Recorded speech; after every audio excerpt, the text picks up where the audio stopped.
nós plantamos literalmente o Pedro Camargo nesse lugar.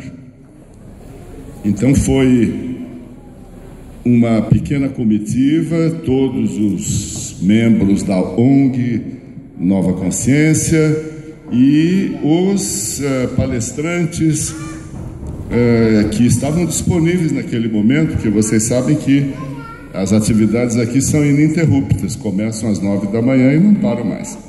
Então quem estava disponível foi, enchemos um minibus e lá fomos nós. E chegamos lá, a comunidade Hare Krishna já estava pronta, já havia sido escavado, assim, ao lado do templo deles, que fica bem no alto de uma daquela colina, havia um buraco, dentro do buraco já estava colocada uma muda de palmeira imperial. Só que essa muda, palmeira imperial, você sabe que a maior palmeira que existe, é gigantesca, pode atingir 25, 30, 40 metros de altura, é imensa. A palmeira que é jovem já tinha 2,5 metros e já estava pronta. Então, as cinzas do Pedro Camargo, que foram trazidas a Campina Grande por 2 familiares dele, a Priscila e o Paulo, foram colocadas num contexto muito simples, mas ao mesmo tempo num contexto sagrado, ao redor dessa palmeira. Tudo isso foi completado com terra. Bom, para encurtar a história, a palmeira está plantada, há de vingar, há de crescer, há de ser uma palmeira magnífica, e com isso Pedro Camargo estará para sempre em terras campinenses. Então, como no encerramento do evento, do 25º Encontro da Nova Consciência, eu queria chamar ao palco Priscila e Paulo, por favor. Priscila é prima irmã de Pedro Camargo, veio do Rio de Janeiro com o marido, que é o Paulo.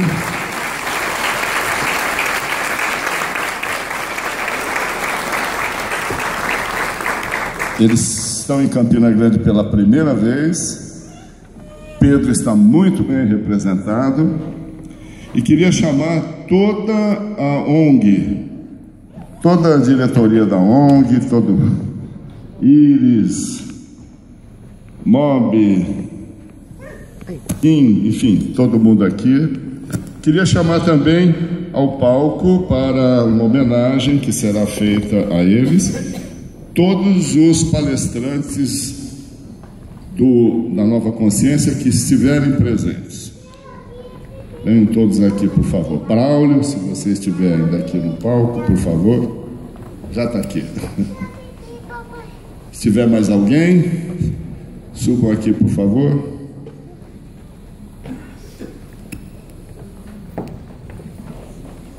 Eu passo a palavra para quem é que vai falar em nome da ONG. Nildo vai falar em nome da ONG Nova Consciência. Vou chegar aqui. Primeiro, está muito distante da gente, não vem para cá. Eu creio que, em um primeiro momento, eu queria, antes de falar até em nome da ONG e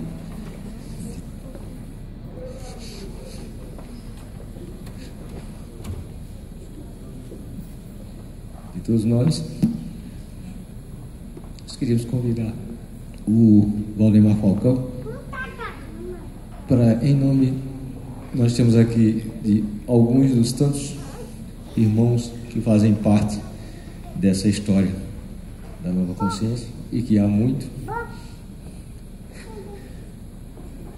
Ele pudesse falar em nome de Braulio, em nome de Rossandro, em nome de Romulo Azevedo, em nome de Helder, em nome de Alexei, e Johan, que é mais novo, mas também faz parte do Alexandre Lepelletier, que aqui está. Cadê ali? Lepelletier, que faz parte dessa trupe que vem do Brasil todo já há algum tempo, sonhar conosco esse sonho da nova consciência. Depois dessa fala, em homenagem a Pedro, aí retorna para mim.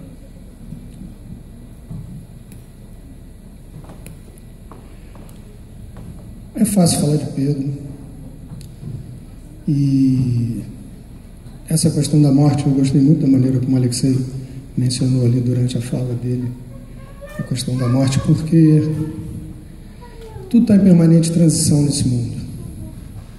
Um dos princípios fundamentais do budismo é o princípio da impermanência. O Alexei falou sobre isso quando mencionou o risco que nós corremos constantemente de estarmos nesse planeta. E pela vivência que eu tive ao longo de 25 anos trabalhando ao lado de Dona Célia do Carmo Ferreira da Silva, a morte realmente não existe para mim. Eu acho que de todos nós que estamos aqui, eu fui o único que tive a oportunidade de ir ao velório de Pedro. Estivemos juntos lá, não foi? E duas coisas que eu acho muito peculiares. Falar de morte, para a gente não ter medo da morte. Então, a primeira é que eu soube que ele morreu dormindo. Acho que não existe forma melhor da gente abandonar esse corpo do que durante o sono, porque faz essa transição já sem traumas, sem choques.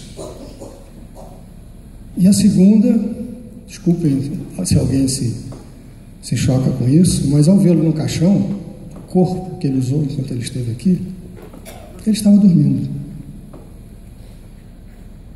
Não tinha aparência de uma pessoa morta. Por quê? Porque ele não morreu. O corpo que ele usava cansou-se e ele levantou o voo.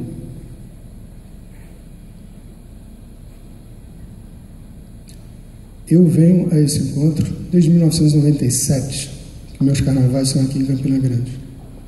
Então são 19 anos contínuos de participar desse evento, que hoje em dia é algo fundamental para mim. E, claro, conheci Pedro, reencontrei Pedro, melhor dizendo, aqui. Conheci o trabalho dele como cineasta, como compositor, como letrista, como tarólogo. E uma característica que eu acho muito especial é que eu queria saber se alguém viu Pedro zangado, dando algum escândalo, reclamando de alguma coisa alguma vez na vida. Estava sempre de bom humor, estava sempre brincando com todo mundo, estava sempre contando história, estava sempre congregando e confraternizando com todo mundo, com aquela elegância dele. Então, vocês desculpem, mas eu não sinto tristeza com esse fato. Dona Célia, essa paranormal com quem eu trabalhei durante 25 anos, também já falecida, quando alguém falecia, ela dizia: se libertou. Então eu vejo isso como um processo de libertação, ainda mais de uma pessoa tão culta, tão sensível, tão espiritualizada como era Pedro. Então não há como fazer disso um momento de tristeza. A única tristeza é a falta dele fisicamente aqui, com as brincadeiras dele, com as falas dele. Isso faz falta, mas isso é um problema nosso. Nós temos que nos acostumar com essa ausência física. Mas Pedro está vivo na memória e no coração de todos nós. Duvido nada que ele esteja aqui achando maior graça nisso tudo agora. E não há muito o que falar. Só agradecer a oportunidade de ter podido conviver com ele durante todos esses anos. Eu imagino que essa gratidão seja de todos nós aqui, pelo astral dele, pela sensibilidade dele, pela elegância dele, pelo carinho dele e pela profunda sabedoria dele. Viva Pedro Camargo!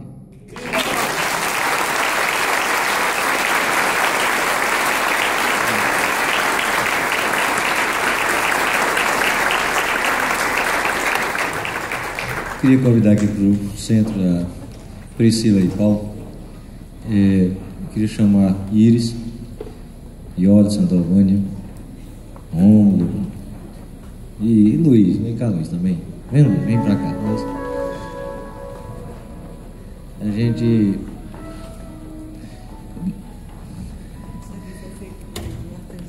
Da cidade Hermógenes, em homenagem a Pedro Camargo.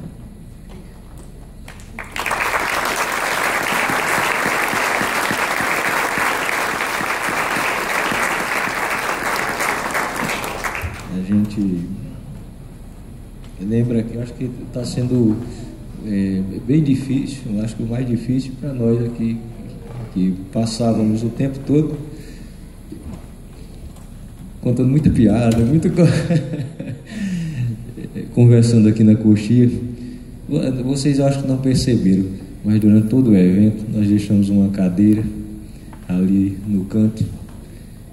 Era para simbolizar um pouco todo esse tempo em que ficávamos sempre na coxinha, cuidando da questão do andamento das palestras, conversando sobre diversos temas, aprofundando tudo um pouco daqui. E são momentos assim inesquecíveis, que ficaram marcados. Tem uma citação que eu nunca me lembro, que é acho que Luiz pode me ajudar, do Saint-Exupéry, que fala que de todas as pessoas que passam, com as quais nós convivemos, elas levam um pouco de nós e também nós ficamos com um pouco. Nós ficamos com muito de Pedro, né? Em todos nós. E é como disse... ficamos com o Pedro inteiro aqui em Campina Grande. E aí não é como o Mazinho aqui expressou, não tem muito o que falar, a não ser agradecer todo o tempo que passamos vivenciando tanta coisa juntos, né? Tantos sonhos, tantas preocupações, tantos desejos. E é uma singela. O Hermógenes Araújo, que é o nosso companheiro aqui, que construiu ali pelas carreiras, em cima de uma foto do Pedro, que era lá do acho que 93, 94, que até essa foto consta aqui no folder, nessa homenagem. E aí que você sabe, já sentiu do carinho e o amor que nós todos temos por Pedro e teremos sempre, né? E é um cara que é inesquecível, né? Será insubstituível. Não existe, ninguém é insubstituível, muito menos Pedro, com a sua. Eu queria.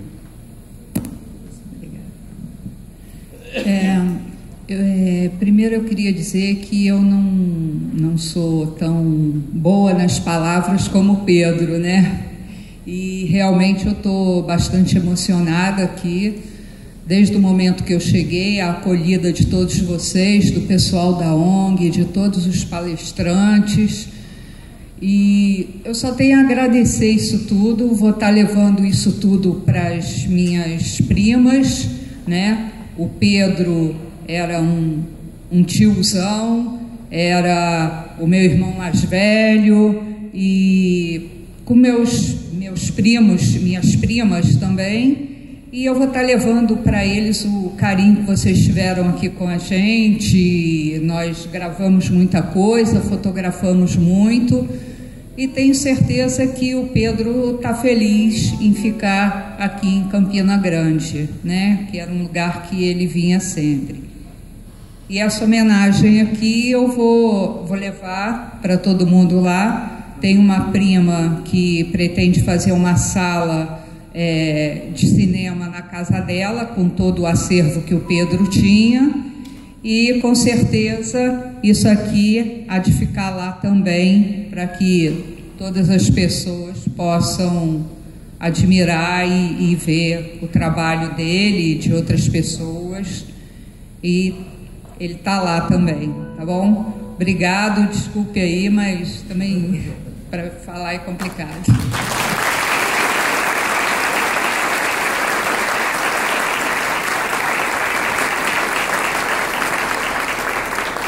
E nossos agradecimentos, eu queria, em nome da ONG, também agradecer. Não fuja não, Priscila. Agradecer, estamos encerrando essa 25ª edição. E sempre fica será que vai ter o ano que vem, né?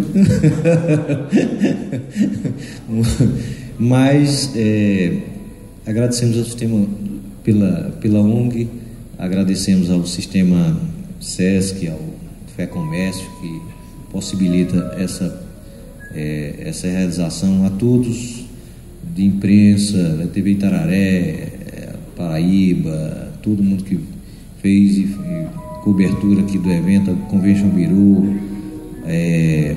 a Universidade Federal de Campina Grande, a Universidade Estadual da Paraíba, que aqui também muito nos apoiou, a Prefeitura Municipal aqui de Campina Grande, que aqui representado nosso querido cadê ele?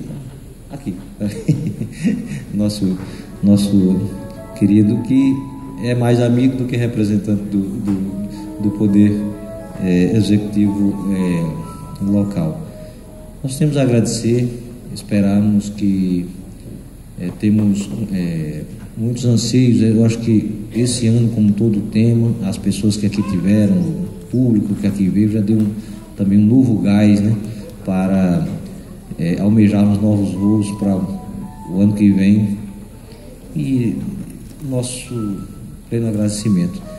O Mazinho trouxe uma experiência, uma máquina aqui que está sendo nesse instante de encerramento, já está quase 23 horas que temos que também encerrar, e trouxe que eu acho que só para, antes de passar para Luiz fazer o encerramento, você dá uma pequena explicação que quem se interessar também puder, que representa um pouco isso desse momento que nós estamos vivenciando, né? Essa mágica desse momento que estamos vivenciando. Rapidamente, isso é uma máquina inventada e produzida numa comunidade chamada Damanhur, que fica perto de Turim, no norte da Itália. Obviamente ela se chama Music of the Plants, ou seja, música das plantas. E esses pequenos eletrodos têm a capacidade de medir a variação elétrica do tecido vegetal. Então, o sinal, a gente coloca um eletrodo na folha, o outro na terra, próximo da raiz. Os dois entram juntos aqui na frente da máquina, trazendo a variação eletrônica do tecido vegetal. Só funciona no tecido vegetal. E aqui nós temos um banco de sons, como um sintetizador de hoje em dia, com 128 sons diferentes. Eu escolhi um piano, para ficar uma coisa mais simples, só para mostrar como é que isso funciona. É um projeto muito interessante, muito novo, e é resultado da mente de um visionário que fundou essa comunidade da Damanhur em 1975. Eles, no ano passado, completaram 40 anos de existência. É uma comunidade autossuficiente, com forte componente de espiritualidade e de pesquisa científica. E o Falco, que foi o fundador, faleceu há 2 anos e meio atrás, ele dizia: o mundo vegetal tem inteligência, um tipo de inteligência não humana, e quer estabelecer algum tipo de contato conosco. Então vamos tentar fazer que a gente consiga captar a linguagem deles. Existe um CD produzido pela própria comunidade da Damanhur, chamado Music of the Plants, que é disponível em todas as plataformas digitais, custa $10. Agora a planta só toca quando ela quer. Então temos momentos de silêncio. Aqui na frente, não sei se todos conseguem ver, mas tem uns LEDzinhos. Quando está verde, é que o sinal está estabilizado. E aí vai dando, a gente pode regular. Eu digo o seguinte: a pessoa que opera a máquina é o maestro e arranjador da música, que eu posso fazer ela tocar mais depressa, por exemplo. E posso fazer ela parar sem querer também. Menino. Tá vendo? Ela encabulou. Mas é isso, não tem nada de sobrenatural. É uma questão de eletricidade sutil. Tudo que é vivo tem uma energia elétrica circulando. E no caso, isso só funciona, como eu disse, para os tecidos vegetais. É a medição da variação elétrica do tecido vegetal. E resulta em música das plantas. Como as cinzas de Pedro foram colocadas numa árvore hoje, eu achei que ficou muito a propósito a gente apresentar isso depois da homenagem a ele. Obrigado, gente.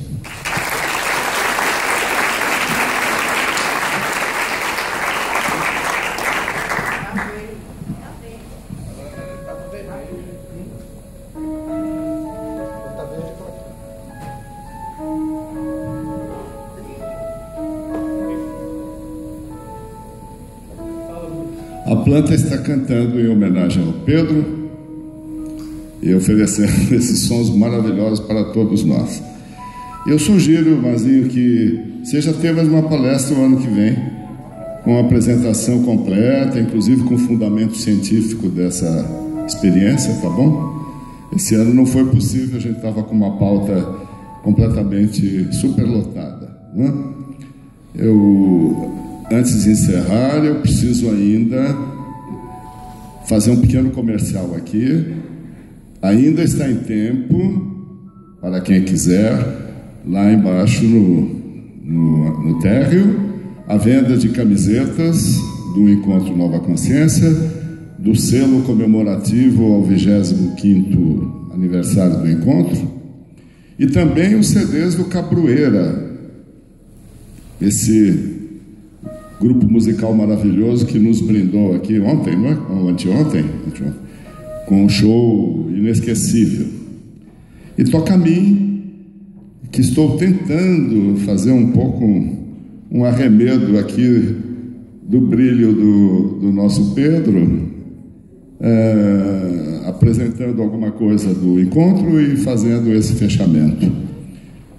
E eu só queria deixar uma pequena contribuição, já é muito tarde, a palestra que eu tinha preparado fica também para o próximo encontro, mas eu acho que eu não posso deixar de dar uma mensagem final para vocês, que tem tudo a ver também com o tema civilização ou barbárie. Eu aprendi ao longo da minha vida, e hoje eu posso dizer isso com os pés bem fincados no chão, por causa dos cabelos brancos, né, que ainda me restam. Eu já tive o cabelo cor de burro quando foge, como a gente diz lá em São Paulo. Hoje estão branquinhos. Mas para alguma coisa esse embranquecimento serviu para mim aprender algumas pouquíssimas verdades que eu considero verdades para a minha vida, e que eu acho que são mais ou menos verdades universais. Uma delas eu aprendi com os gregos antigos, estudando um pouco do pensamento grego antigo. É a questão dos limites ou da arrogância. Os gregos antigos achavam que na existência de nós humanos só havia uma falha capital. Eles não gostavam da palavra pecado, aliás, eu acho que nem conheciam. Uma falha.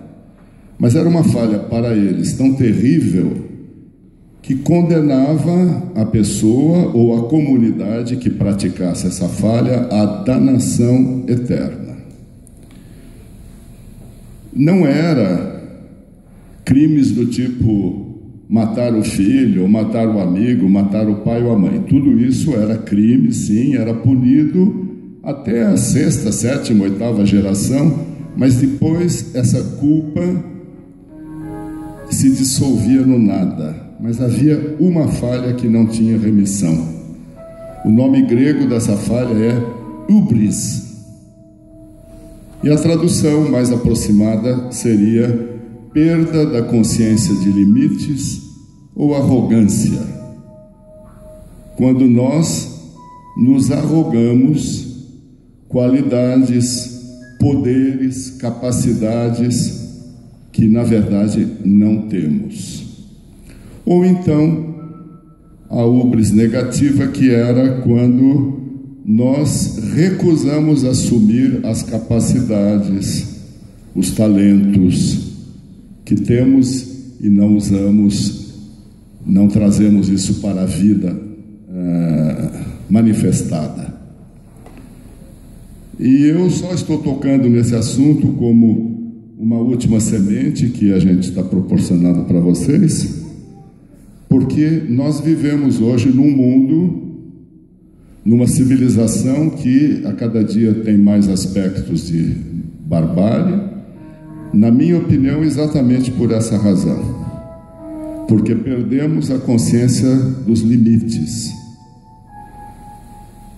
É muito fácil a gente entender isso. Basta ir num supermercado, num shopping center.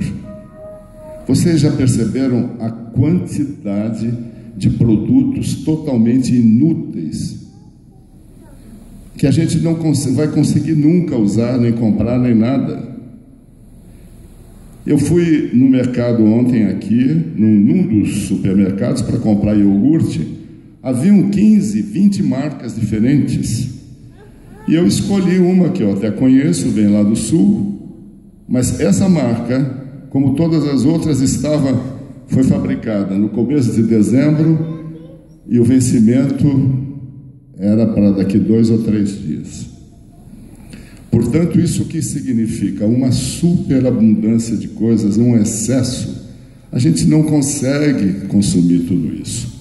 A gente está produzindo de forma insustentável, consumindo de forma insustentável, desgastando o planeta. Esse é um tema que já foi repetido várias vezes aqui. E as nossas próprias vidas estão adquirindo cada vez mais características insustentáveis. E tudo isso vem do quê? Da perda da consciência de limites, da arrogância.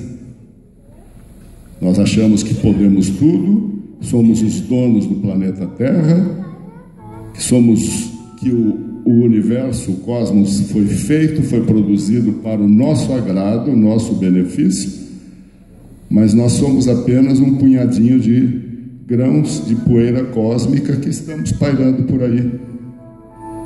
Quem assistiu a palestra do Alexei, quando ele se refere a bilhões, trilhões, um número incomensurável de universos que estão por aí, o que é que nós somos? Nós não somos praticamente nada, mas para nós somos tudo.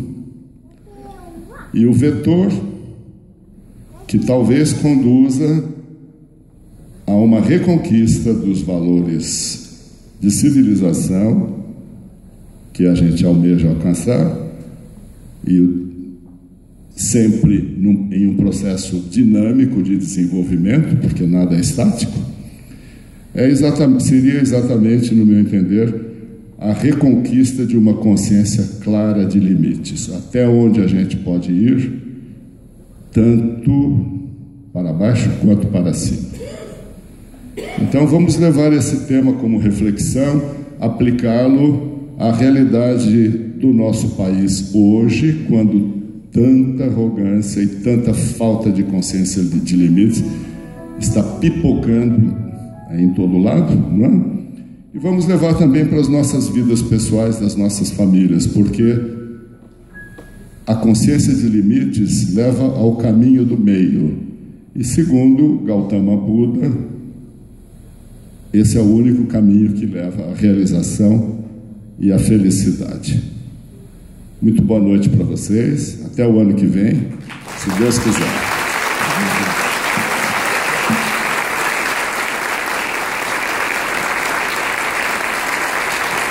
Canta, minha gente, deixa a tristeza pra lá. Canta forte, canta